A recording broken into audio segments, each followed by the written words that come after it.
데살로니가 전서를 읽기 시작합니다. 먼저 오늘은 데살로니가 전서 1장을 전부 읽게 됩니다. 1절부터 10절입니다. 묵상할 주제는 데살로니가인의 교회, 축약하면 데살로니가 교회. 왜 데살로니가 전서를 읽게 되는가? 두 가지 이유가 있습니다. 첫 번째는 성경에 여러 교회들이 소개되지만 데살로니가 교회가 교회의 본이 되는 모델이 되기도 합니다. 교회의 본이 된다. 두 번째는 데살로니가 교회는 신앙의 본이 됩니다. 교회의 본이 되고 신앙의 본이 된다. 신앙의 본이 된다고 하는 것은 성경의 마지막 남은 예언, 예수님은 다시 오신다. 재림에 대한 신앙을 분명하게 오늘 우리에게 말씀을 하십니다. 먼저 우리가 이번 주 암송할 성구 로마서 12장 21절 우리 함께 기억합니다. 악에게 지지 말고 선으로 악을 이기라. 로마서 12장 21절. 오늘 우리 묵상의 주제가 있는 데살로니가 전서 1장 1절입니다. 바울과 실루아노와 디모데는 하나님 아버지와 주 예수 그리스도 안에 있는 데살로니가인의 교회에 편지하노니 은혜와 평강이 너희에게 있을지어다. 이 데살로니가인의 교회, 간단하게 데살로니가 교회는 어떤 교회냐? 먼저 데살로니가라고 하는 이 지명의 뜻, 하나님의 승리, 하나님의 승리. 그러면 데살로니가 교회는 언제 세워졌느냐? 사도행전 16장은 빌립보 교회가 세워진 배경을 말씀합니다. 그 빌립보 교회를 세울 때 바울과 실라가 옥에 갇히는 경험을 하게 됩니다. 그래서 빌립보를 떠나서 데살로니가로 옮겨갑니다. 그래서 사도행전 데살로니가 교회가 세워진 배경을 우리가 알 수 있어 기억하시기 바랍니다. 빌립보 교회, 데살로니가 교회, 사도행전 10장 17장.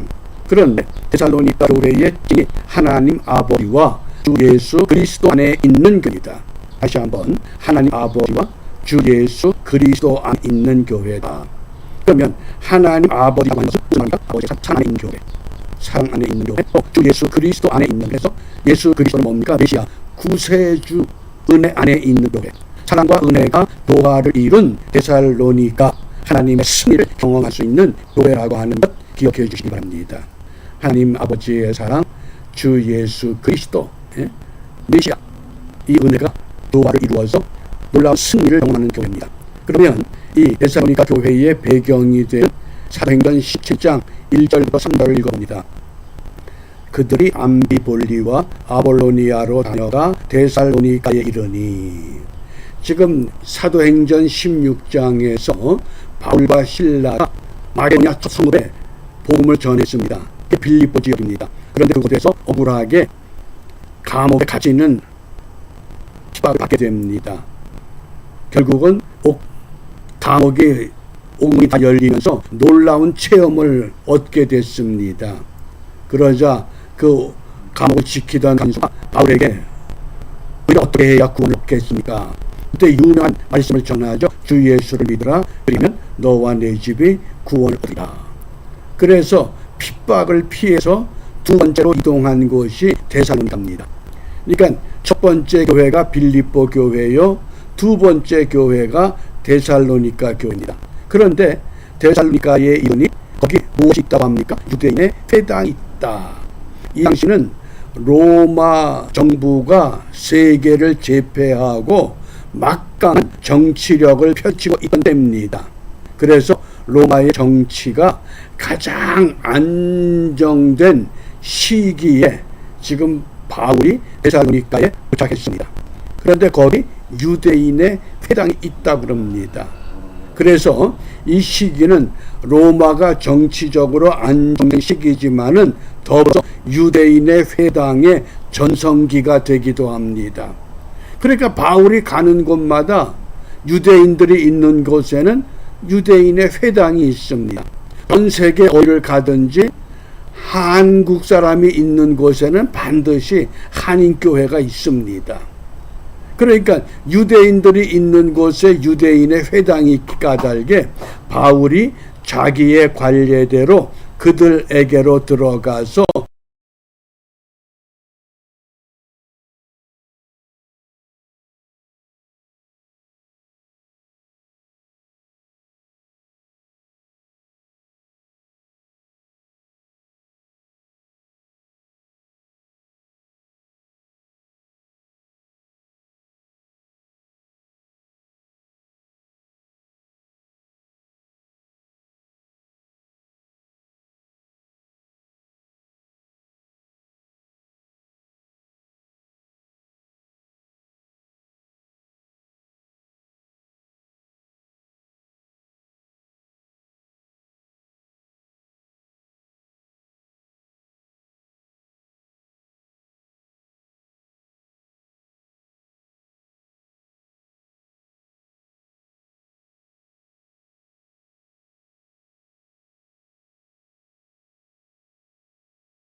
새 안식일에 성경을 가지고 강론하며, 새 안식일 뭡니까? 3주 동안 성경을 가지고 강론을 합니다.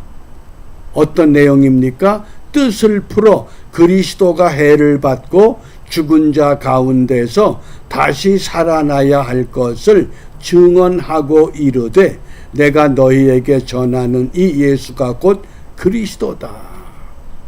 그러자 그 사도행전 17장에 보면 헬라의 귀족들이 바울의 가르침을 받아들입니다.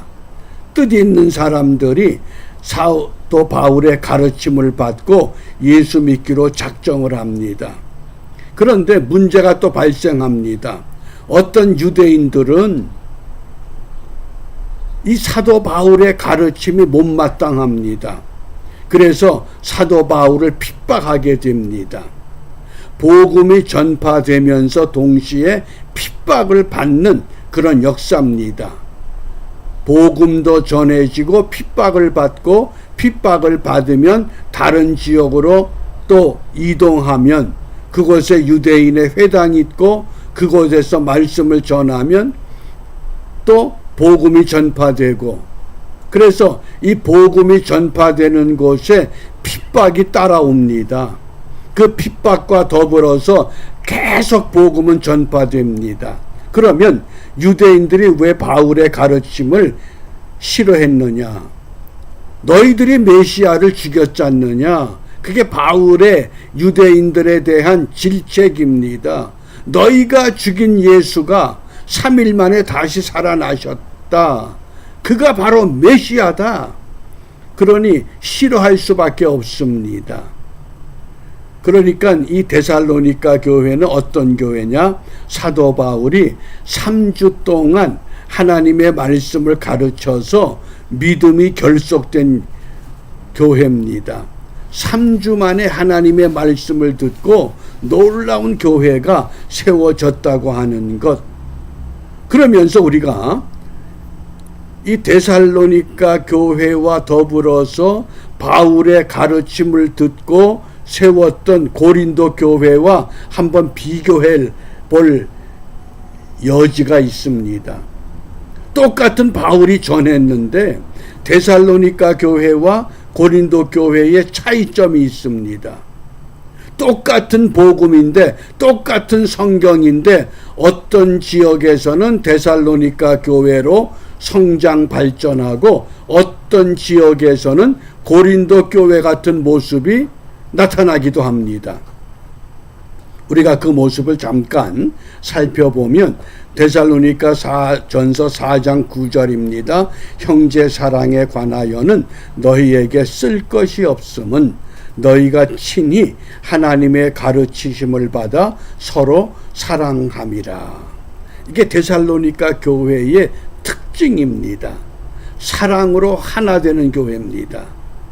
그 짧은 기간 동안에 3주 동안 성경의 가르침을 받고 그 지역의 사람들이 철저하게 서로 사랑하는 사랑으로 하나 된 교회였습니다. 쉽게 말하면 내부적으로 결속이 사랑으로 문자적으로까지 데살로니가 교회입니다. 그런데 비슷한 시기에 고린도 교회는 어떤 모습이었는가?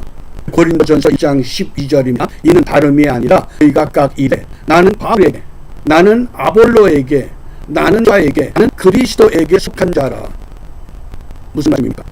데살로니가 교회는 사랑과 떨어지신 내가 결속이 강조했습니다. 고린도 교회는 바울이 강조했습니다. 내가 그들이 속한 아빠, 난 나를 받아, 심지어 난 되어받아. 또 어떤 사람들은 나는 그리스도 받아. 바울의 가르침을 통해서 내부적으로 사랑으로 결속하는 양상이 있는다면 또 어떤 데서는 분열되는 파벌의식이 강한 이런 교회로 세워지고 있다고 하는 겁니다. 우리가 이런 성경의 배경을 통해서 그러면 이 데살로니가 교회의 특징이 무엇이냐? 첫 번째, 말씀으로 무장된 교회입니다. 그걸로 오랜 동안 가르침을 받은 것이 아니라 새 안식일 3주간 동안 바울이 자기의 규례대로 저희에게로 들어가서 새 안식일에 성경을 가지고 강론하며 뜻을 풀어. 그러니까 예수 받고 그리스도다. 구약에 예언된 메시아가 바로 이분이시다. 십자가에 못 박혀 죽으셨고 다시 부활하신 이분이 메시아다. 아주 말씀으로 철저하게 무장된 교회입니다. 그 다음에 두 번째, 데살로니가 교회의 특징은 신앙에 더 갖췄습니다. 데살로니가 교회의 특징을 세 가지로 이야기하면 오늘 본문 데살로니가전서 2장 3절에 믿음의 역사, 사랑의 수고, 소망의 인내, 이 세 개의 기능이 아주 견고하게 세워진 교회입니다. 믿음의 역사가 있고 사랑의 수고가 있고 소망의 인내가 있는 교회입니다. 그러면 오늘 우리가 데살로니가 교회라고 하는 이 모델을 놓고 우리는 어떻습니까? 파트리스 교회라고 하는 우리가 이 교회를 어떻게 세워가야 하느냐. 이 파트리스라고 하는 이 용어 헬라 단어가 성경에서는 고향, 본향 이렇게 번역이 됩니다. 요한복음 4장 44절에서는 고향으로 번역이 되고 히브리서 11장 14절에 본향으로 번역이 됩니다. 그러면 오늘 우리가 데살로니가라고 하는 교회는 데살로니가인들이 말씀으로 무장하고 신앙의 덕을 갖춘 교회로 우리에게 소개되었다고 하면 우리는 뉴욕에서 어떤 교회를 이루어야 하느냐? 저 세 가지를 생각해 봅니다. 첫 번째, 복음의 삶을 열매 맺는 교회가 되어야 합니다. 복음이 우리의 삶이 되어야 합니다. 지금 우리 환경은 굉장히 어렵습니다. 이민 환경이 변화되기 시작했습니다. 그래서 심지어 이제는 한국으로 나가는 역이민자들, 더군다나 이민자는 계속 감소가 됩니다. 그런 환경 속에서 우리가 철저하게 복음으로 무장되지 아니하면 하나님의 교회를 교회답게 세워갈 수가 없습니다. 그 다음 두 번째는 예수의 제자가 되는 교회로 세워야 합니다. 예수의 제자가 되기 위해서는 그리스도인의 영성이 회복되어야 합니다. 내가 어느 교회에 출석한다, 어느 교회에 있다, 그게 아니라 이제는 이 미국의 이 거대한 사회 조직 속에서 한민족이라고 하는 소수 민족이 됩니다. 이들이 어떻게 이 복음의 삶을 바르게 펼칠 것인가? 나는 예수의 제자다. 어느 교회가 아니라 예수의 제자가 되는 교회.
교회. 그렇게 될 때 세 번째, 환경을 극복하는 교회가 됩니다.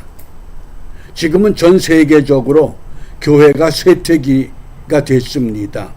더 이상 전도가 힘들어지고 교회 성장이 멈췄습니다.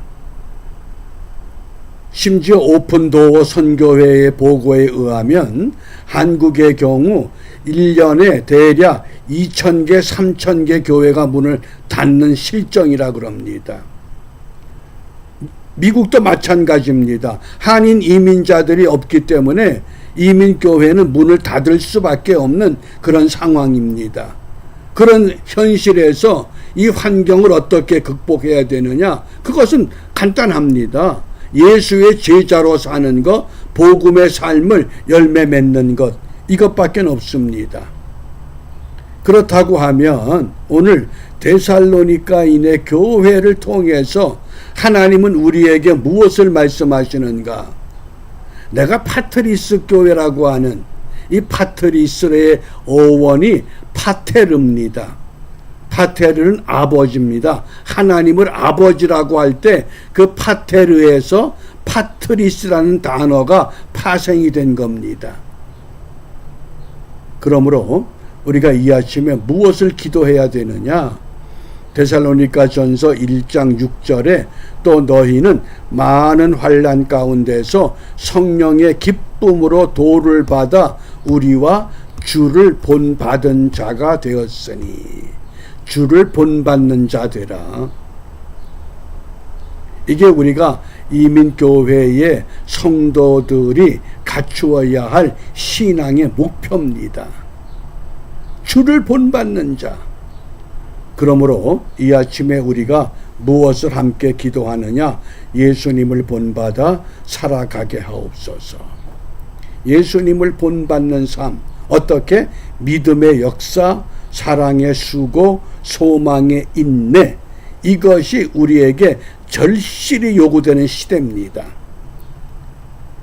어디에 있든지 어디에 소속됐든지 예수님을 본받아 살아가는 하나님의 백성들을 통해서 다시 한번 데살로니가 교회가 그 짧은 기간 동안에 말씀으로 무장해서 교회의 본이 되고 신앙의 본이 되었던 것처럼 우리 또한 말씀으로 무장해서 교회의 본이 되고 신앙의 본이 되는 이 아름다운 은혜를 함께 회복하고 그 은혜를 보여주는 복된 하루가 되시기를 바랍니다. 기도하겠습니다.